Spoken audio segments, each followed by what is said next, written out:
How we doing, everybody? I hope you're doing well. Hope you're feeling good. We feeling good?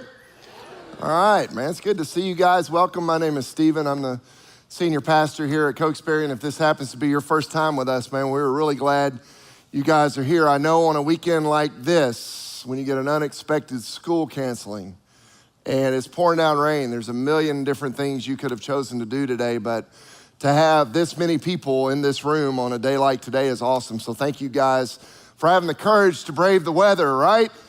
Man, it's raining again. Woo! Yeah, it's gonna rain all week. All right. If you go to Lowe's today and you see an old guy with a beard buying all the lumber, I need somebody to hit me up on a DM, right? I need to know if somebody's building an ark around here. But I am glad that you guys are here. With school being canceled, I'm sure many of you guys have been struggling with, or you know somebody that's had the flu, and it hit our house with our youngest son. And he was out all last week, of course, and then he's out part of this coming week. But as soon as our oldest son, Jack, who's gonna be here at 11:15.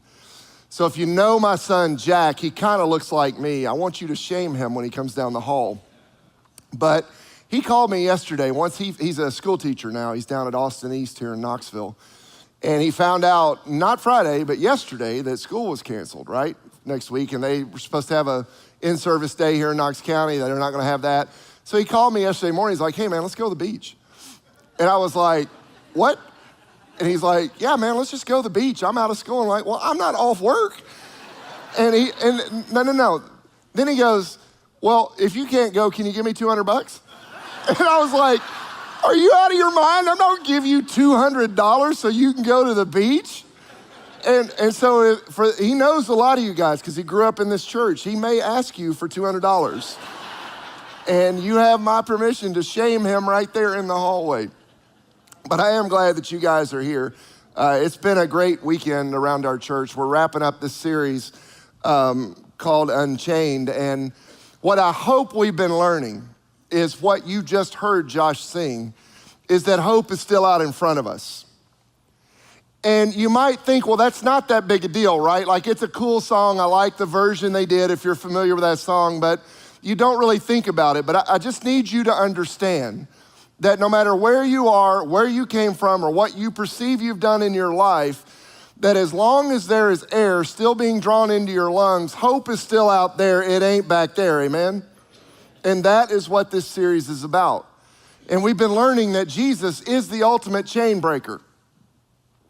And that the principal reason that he came to this planet was to set every human being free. It's really not a complicated kind of deal.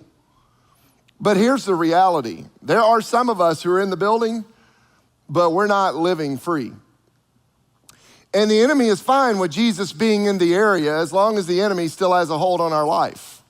And the enemy is fine with us being at church today as long as he still has influence over our lives. And I'm telling you, the enemy's okay with us singing songs and lifting our hands. And even though we're United Methodist Church, every once in a while we get fired up and we shout amen, that the enemy's good with all of that as long as his grip is still firm.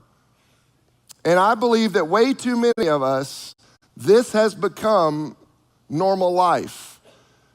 And that's just not the way it's supposed to be. We're supposed to live our lives like the war's already been won. And by the way, it was won 2,000 years ago on the cross. Jesus conquered your sin and my sin and overcame the consequences of our sin by overcoming death. Jesus really is the ultimate freedom fighter. And that's what we've been thinking through over the past few weeks. It's about helping us get connected to the power source that can lift our eyes off of our lives and off of our mess and help fix them on a power that is far greater than our own power. It's the power that we receive through Jesus. And so today we're gonna look at one last area, and then we're gonna move on next week to something else. But this is an area where I think a bunch of us, if we could be honest, we could use a little extra power, and it's the chain of doubt.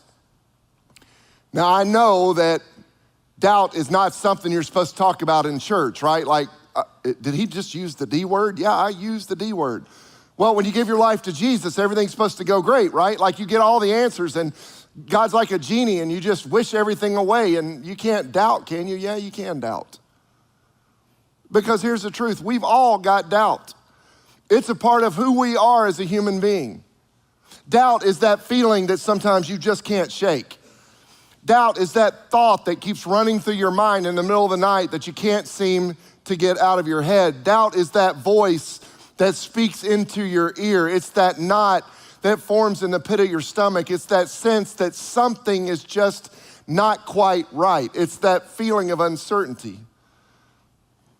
And many of us, we face doubt every day. I mean, who among us when you were dating, right, didn't have a little bit of doubt? I met my wife in 7th grade and we started dating in college. And so we hung out with the same people. We ran in the same crowds in college. Somehow I convinced her to go out on a date with me. And for 4 years until we got married in college, every day I was filled with doubt, not about her, but about her toward me. Like, she's eventually gonna figure out that I'm a jerk and she's not gonna wanna hang out with me, right? I mean, doubt's there. Did somebody just clap? That had to be my mother-in-law.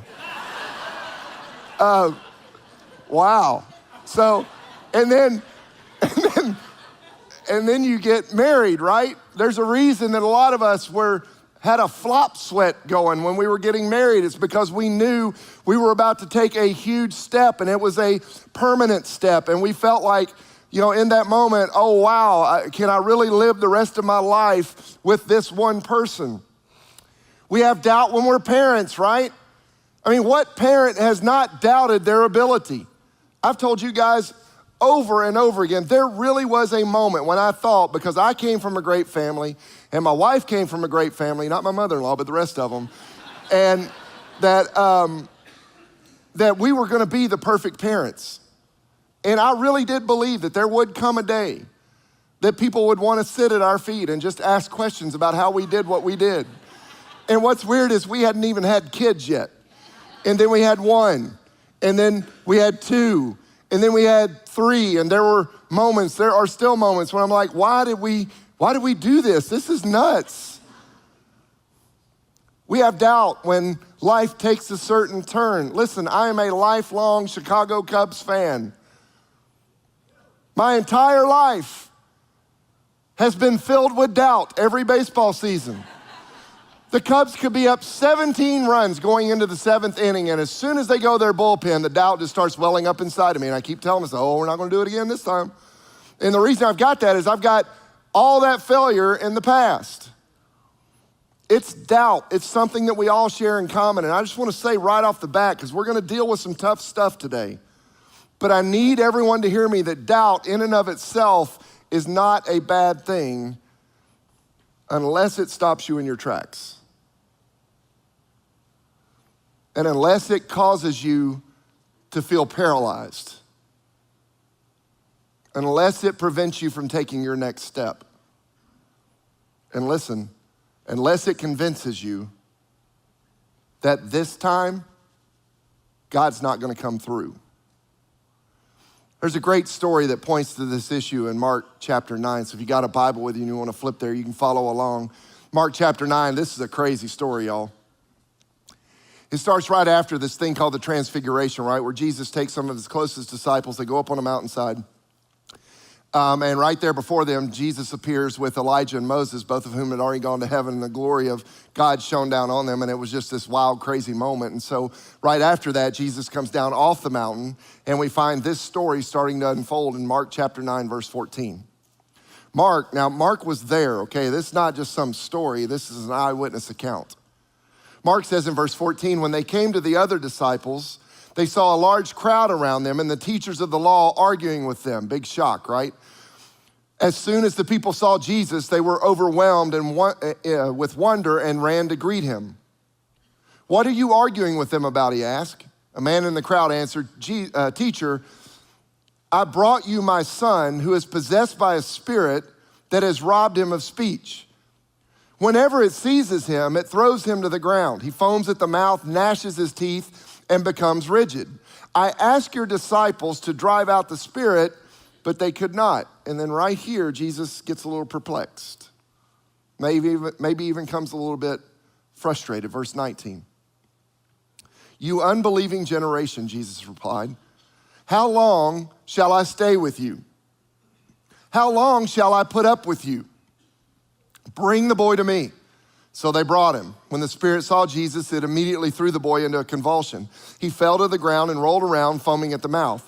Jesus asked the boy's father, how long has he been like this? And if you're just buzzing through the story, right? Like if you're just buzzing through the Gospels and you come upon this story, you just sort of breeze right through it. But if you pump the brakes and you actually think about what's going on in the story, this is a weird moment. Like you're gonna go, this doesn't make sense. The boy has just been thrown down on the ground by an evil spirit. And he's writhing around and he's foaming at the mouth. And yet Jesus turns away from the boy who's in the crisis, and he turns to the guy's dad and says, how long's this been going on? Now, I don't know about y'all, but when I read that story, I do want to pump the brakes because it doesn't make sense. I mean, you would think that Jesus would see all of this going on, and his first reaction would be, we ain't doing this nonsense. Like evil spirit come out of that boy, I'm gonna set him free right now. His suffering's gonna end right now. That's what I think Jesus should do. But yet Jesus, he turns to the Father and he asks this question, how long has this been going on? And the reason he did that is important, and I don't want any of us to miss it. Because it's not about Jesus coming into the world and snapping his fingers and destroying the work of the enemy. Jesus is inviting the Father into the story. And I have a feeling that Jesus is going to be inviting some of us into the same story today. Because how the Father responds and how you and I choose to respond is going to be key in whether or not we experience freedom in our lives. So the Father tells him from childhood, it's often thrown him into fire or water to kill him. But if you can do anything, take pity on us and help us. If you can do anything. Now, Jesus was meek and mild and all that good stuff. But Jesus also got irritated from time to time. You don't have to believe me, you can read it for yourself. And I think this is one of those moments when Jesus gets irritated. So the Father says, if you can do anything, take pity on us and help us. And Jesus, I imagine him turning to his disciples, he's like, if you can. Like, if you can you hear this guy? If I can do anything, and then watch this. Everything is possible for one who believes. What an amazing paradox. Where Jesus sees this unfolding, and the thing he says is, what's kind of got me right now, it's not the power of the enemy. I'm aggravated not because the power the enemy has over this boy. What's got me is the unbelief of the people around me. See, he doesn't ask, how long do I have to put up with evil spirits? He asks, how long have I got to put up with unbelief? Because everything is possible for he who believes. Not to the one that knows the most scripture, and not to the one who has the best church attendance, and not to the one that feels like they've got their life together, or even the person that feels like their life is completely messed up. No, what Jesus is saying is that everything is possible to the person who believes. And so that's the key question of this whole series that you and I have got to come to grips with. Do I believe? That's the bottom line. Do I believe what God can do? And do I believe that God is going to come through? If you look at the text and you kind of do a rewind, you can't do it if you're looking at it on a phone or watching it on the screen. You got to actually have ink on paper. So you can do it this afternoon as it's pouring down rain. If you go back and you start at Mark chapter 9, you do a rewind in the scripture and just look at the headings in your Bible. It's absolutely amazing. Back in the middle of chapter 8, Jesus heals a blind man in Bethsaida. That's the story where Jesus spit on the ground in some dirt and he made some mud and he put it on the guy's eyes and the guy could see again. And I know that may not sound super cool, right? But if you can't see and somebody puts a little mud on your eyes and suddenly you can see again, I think we'd probably all be pretty cool with that. At the beginning of chapter 8, it says that John fed the 4,000. It says right above that he healed a deaf and mute man. He literally touched this guy's tongue, and in an instant, the guy who could not talk suddenly could talk again. If you look back a little before that, there's a woman whose child was impacted by an evil spirit. This wasn't the first time that Jesus came across this. She was an outsider though, and so she felt like she could not approach Jesus, and yet Jesus crosses religious lines and gives freedom to her child. If you look above that, Jesus is walking on the water at the end of chapter 6. The disciples are freaking out. They actually think they see a ghost, and he's like, no, I'm just showing you a little bit of the power that's been made available to me through my Father. And by the way, this is the same power that's gonna be available to you. And so he literally walks to them out on the water. If you look a few paragraphs before that, it says that Jesus fed the 5,000. If you look back to the end of chapter 5, there's a dead girl and a sick woman who were both touched by the power of God. There's Jairus' daughter who died, got her life back, and there's a woman with an issue of blood. She doesn't even lock eyes with Jesus. She simply touches the hem on his robe, and then suddenly she was healed. At the beginning of chapter 5, there was a healing of a possessed man who was living out in the tombs. His life was such a wreck that they cast him out to where dead people go. And yes, he wrecked a herd of pigs of a farmer, but he cast that demon into those pigs and set the man free. If you keep turning the pages, you see the power of God again and again and again. At the beginning of chapter 2, there's a guy who gets lowered down on a mat by his 4 friends, and Jesus heals him. He heals a man with leprosy at the end of chapter 1. As you move back to the beginning of chapter 1, it says that Jesus healed many, many people. So Stephen, why did you just rehearse all of that? It's because I want you to understand that Jesus, what he's saying is, I don't know, guys, but when I look at the course of what we've done, I think we got a pretty good track record here. I think we've done some pretty amazing things, and I cannot believe that by now you cannot believe that there is kingdom power given to those who have faith and confidence, not in their own strength, but in who I am and what I can do. And I believe if we were really honest today, there's probably 1 or 2 of us that Jesus is saying the exact same thing to. Like, how many times do we have to keep going around this story before you begin to believe that I'm gonna be there for you? Like, why is your default mode always doubt? I don't know about y'all, but it's absolutely amazing to me.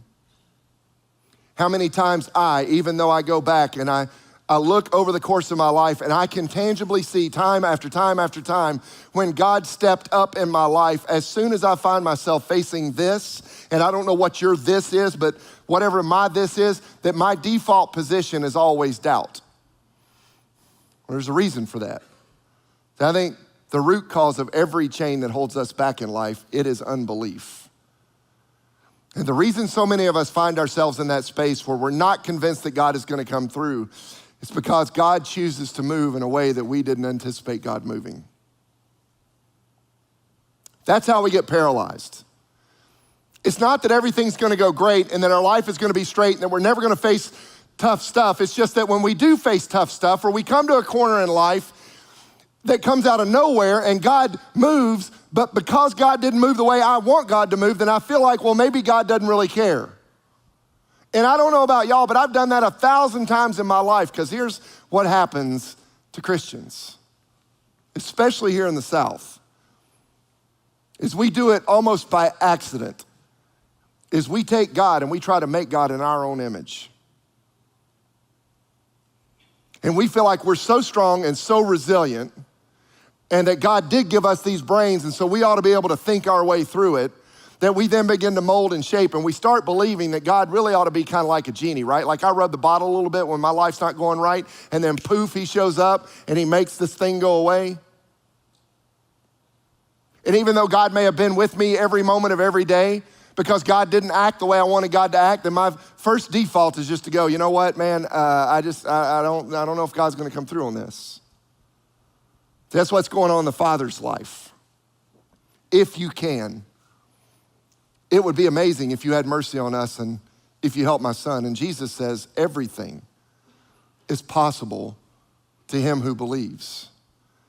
And then listen to what the boy's father said in verse 24, because I'm telling you, this dude's just shooting straight.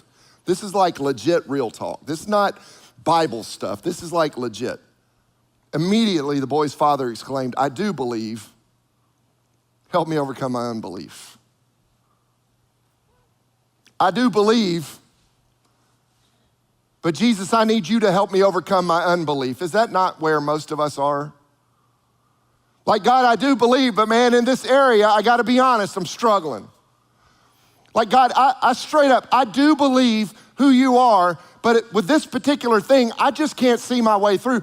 I do believe you, but God, I've just sort of resigned myself a long time ago to believing that this thing, it ain't gonna go away. God, I do believe, but I need you to help my unbelief. Which brings me to the most important question. Then how does Jesus break the chain of doubt? And how does Jesus break the chain of unbelief? Well, we see the answer in the rest of this text, beginning of verse 25.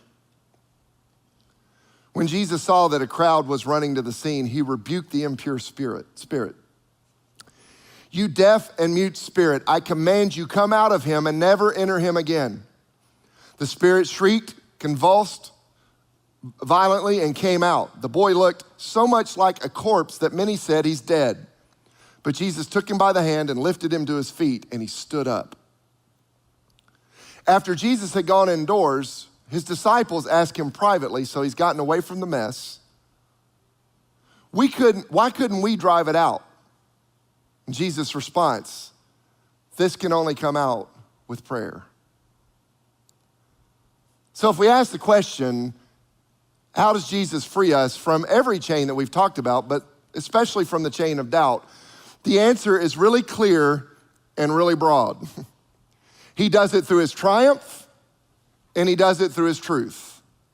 His triumph, that means that Jesus conquered death and hell and sin and the grave. And we understand that he holds the keys to death itself.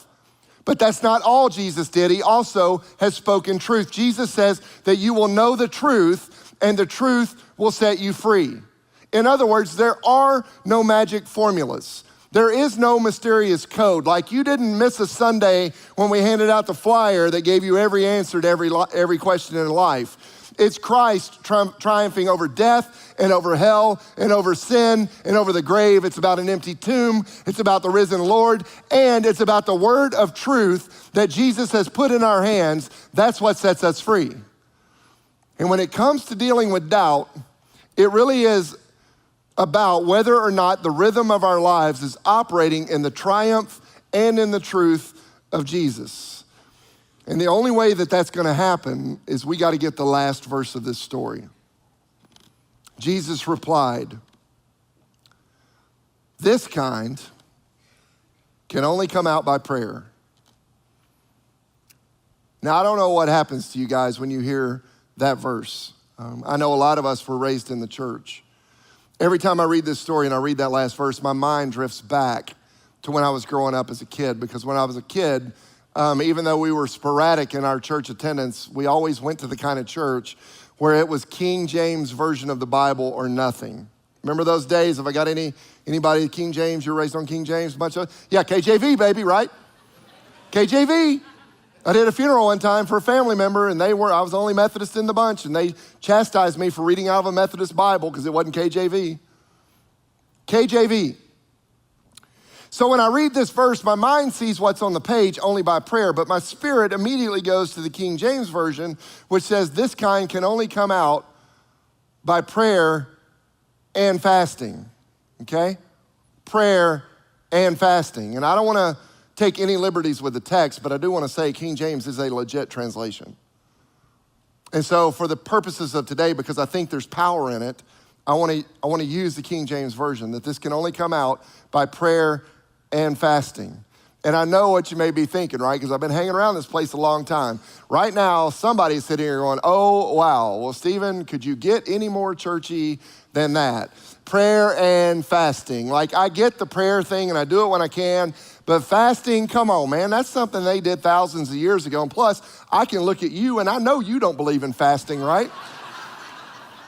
Like, prayer and fasting, isn't there like a class I can sign up for, or you got like an app, or could you suggest a podcast that I could check out this afternoon? You know, I don't want prayer and fasting. Well, see, Jesus is saying, not this time. This one is only gonna happen through prayer and fasting. So what is prayer and fasting? Well, I think it represents a rhythm. And prayer is simply a lifestyle, a rhythm of leaning toward God, okay? I want to demystify this. Prayer is not giving God a to-do list, and we all do it, right? Like, dear Lord, please work this out. Change her mind. Come through on this, stop that, start that, and don't forget about 7 a.m., right? 7 a.m., we're gonna be over at Park West Hospital, and Cindy, she's got that surgery coming with Dr. Smith. And so often we pray as if we think we're telling God something. Like, you go down that list and God's like, tomorrow? I thought that surgery was scheduled 2 weeks ago. Dr. Smith, I thought Dr. Rowe was handling that. I can't believe, I am so glad that you told me that. And I think when we do that, God's like, how long, man? Like, how long are we gonna keep doing this? Before you start looking up and going, God, you know everything.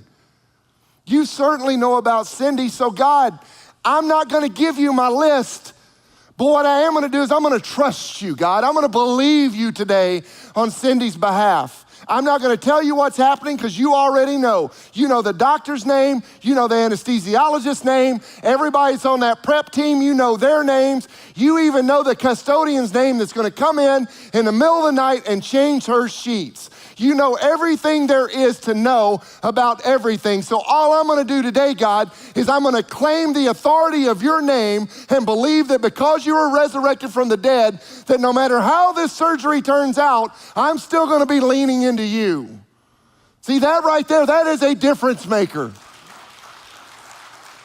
It's not some Pollyanna pie in the sky, well, God's just gonna do everything I want. I don't know if Cindy's gonna survive that surgery, but what I do know is if she doesn't survive it, that Jesus has overcome death itself, and ultimately, her life did not end at the hands of the enemy. Her life will continue, and by God's grace, I'll get to see her again. That does not mean that I'm not heartbroken and sad, but what it does mean is I gotta, every once in a while, give up the reins of my life, and I gotta say to God, look, man, you already know everything I need, and so I'm just gonna do my best to lean into you, and I'm gonna trust that you're gonna show up in my life. My God, that's unbelievable right there, to think about the power of prayer. See, that's what it means. That's what the word in this text, the Greek word translates into lean toward. And when we lean toward God, it involves three things. We lean toward who God is, and we lean toward who we are in God, and we lean toward what God says is true about our lives. Some of y'all have been listening to the wrong voice, and you need to start listening to what God says about you, not what somebody else says about you. And see, without a rhythm of leaning in, we're never gonna get rid of doubt. Romans 12:12 says, do not conform to the pattern of this world, but be transformed by renewing of your mind.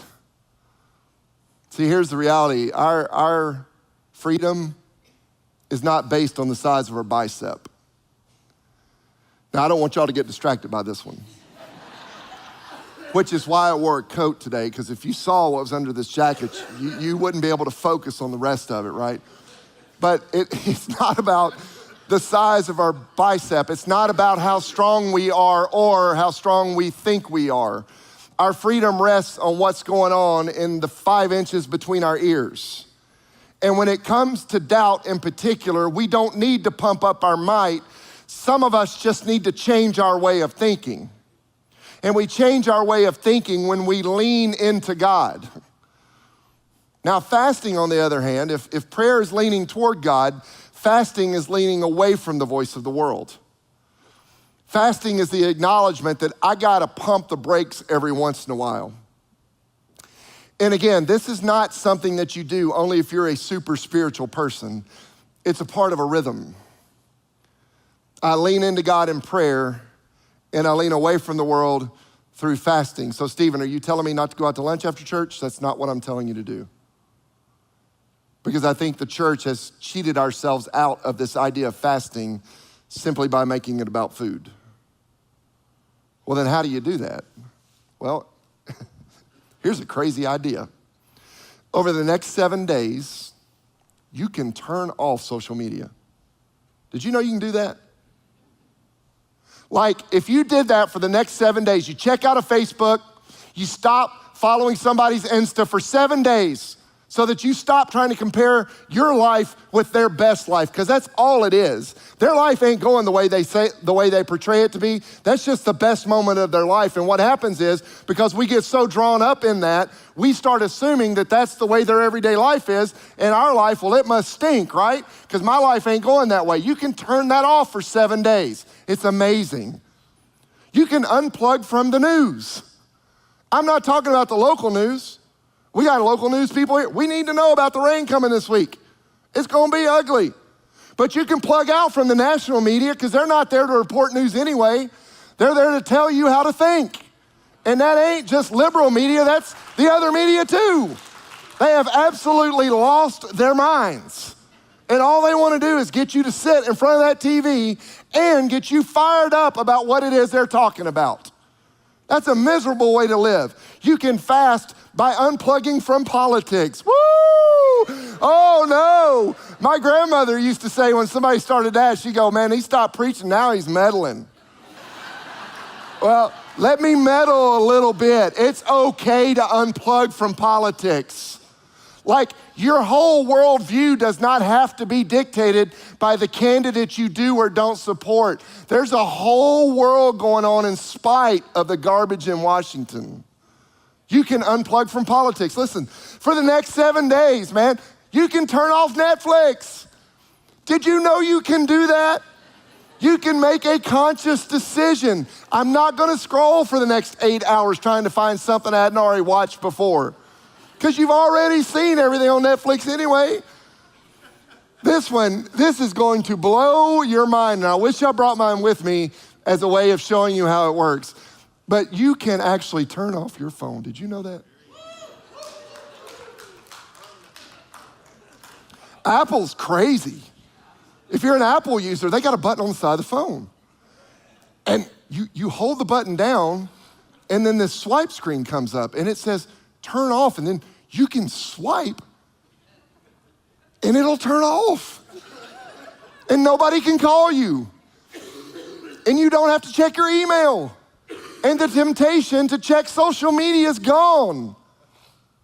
Can you imagine how different your life would be over the next 7 days if you just checked out, not hit the eject button, but if you just created a little bit of space? See, that's what fasting is for. It's creating space in our lives. We lean away from the world so we can lean in toward God. It's a rhythm of lean in and lean out, and lean in and lead out, and lean in and lead out. And you don't have to go build a tiny house out in the middle of nowhere. You can do it. You can set an alarm on your phone that goes off once or twice a day, and it's just your reminder that you got to stop for about 5 or 10 minutes. And you got to lean in a little bit. See, there is no magic bullet. You can't snap your fingers and make this one happen. Jesus says it comes out of a lifetime of prayer and fasting. That means you're not going to be over your doubt when you leave here today. It's still going to be there tomorrow. And it's probably going to be there a week from now, and it may be there 5 years from now. But what you can do is spend every day of trying to lean into God and lean out away from the world. And over time, you'll be able to tell that it's working. Well, how do you do that? It's very simple.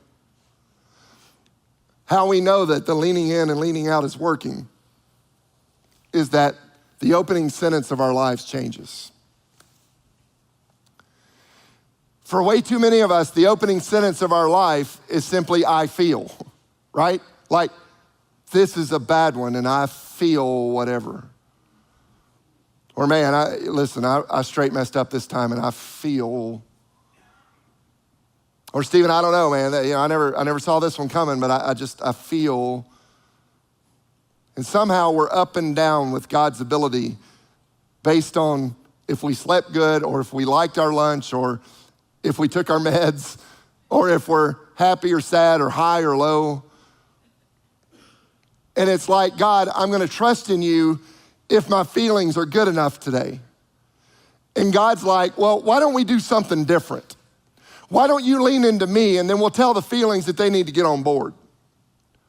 Like, why don't you lean away from the world and then we'll get the feelings to get on board? Why don't you lean into who I am? Why don't you lean into who I say you are? And why don't you lean into what I say is true about you and lean into what I say I can do through you? And then we'll say to the feelings, did you guys hear that?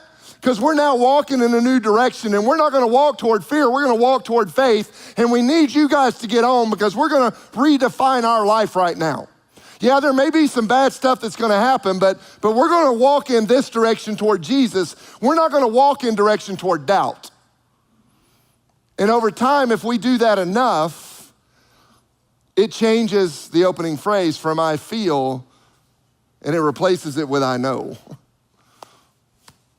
Like, I know, I've seen the circumstance. I know, I've read the paper. I know, man, I heard the news too. It's crazy. I was on the phone call or I have all the details. But let me tell you something. I know something. I know someone. I've got confidence in this God. I'm confident in his word. I know who he is. I know who he says I am. And I know what he says he can do through me. Therefore, in spite of what's going on in my life, I'm just gonna go ahead and claim the goodness of God's grace and mercy. And I'm not gonna say I feel, it's I know, I believe, I am convinced beyond a shadow of a doubt that even if death itself comes my way, that while I may have to stand over the grave, that is not the end of my story. I'm gonna keep on leaning into God, and I'm gonna trust that there is no power, there is no presence, there is no height, no depth, no length, no width that can separate me from the love of Jesus Christ. Do you see the difference?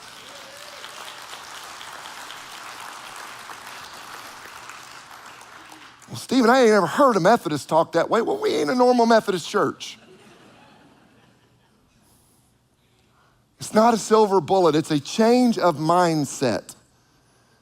And it reminds us that our confidence and our hope is in an unshakable God. And so, as we close, let me just ask you this question.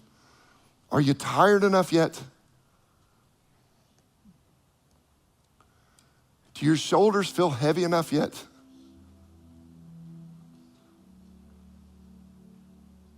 Are your knees shaking enough? Have you lost enough sleep yet? What's that one thing that you've been doubting for a long time? That diagnosis? That marriage breaking up? That son or daughter who feels like they're a million miles away from you? That uphill climb of thinking, I gotta go back to work tomorrow and that's the last place on this planet I wanna go is just to keep on doing that mess? Whatever that thing is, I wanna challenge you over the next 7 days. Find a way to lean into God. And every time that voice crops up in your mind and it starts telling you that it's not gonna happen or it can't happen or that God is not interested or that God doesn't love you, you just continue to remind yourself of who God is and who God says you are and what God says he can do through you, and you tell me your life isn't changed. And for some of us, maybe dealing with that thing, it's just finding time this week to lean away from the world. Because I know it's tough. But whatever that thing is, it does not have to have the totality of your life, and it does not have to have the last word. And so I want you to know that you can start that journey today. You can start stepping toward freedom. And you can do it right where you're seated. Or if you're watching online, you can do it wherever you're watching from. Or you can find the courage to come down front. That's why I love the altars of our church. It's not a magic place. It's just a place for us to come and bow a head and bend a knee and invite God one more time into the process of what we're going through. And y'all listen to me. I've seen people get free right here. And I've seen people be challenged and convicted. I've seen people get over hurt. I've seen people become less angry. I've seen people truly set free. And so I want you to know that even though time's up, you got time to come down front. And so we're gonna sing this last song, and And listen, I know in a moment like this, somebody's thinking, well, if I get up, you're gonna bring me down into those spotlights and everybody's gonna know what's going on in my life. Well, here's the deal. We're all in the same boat. None of us are perfect. It may be that some of us that we're sitting around, we've gotten really good at hiding our imperfection, but all of us are broken and all of us are lost and all of us are in need of God's grace, so you will not be alone. So you come now in the name of the Father and of the Son and of the Holy Spirit. Amen.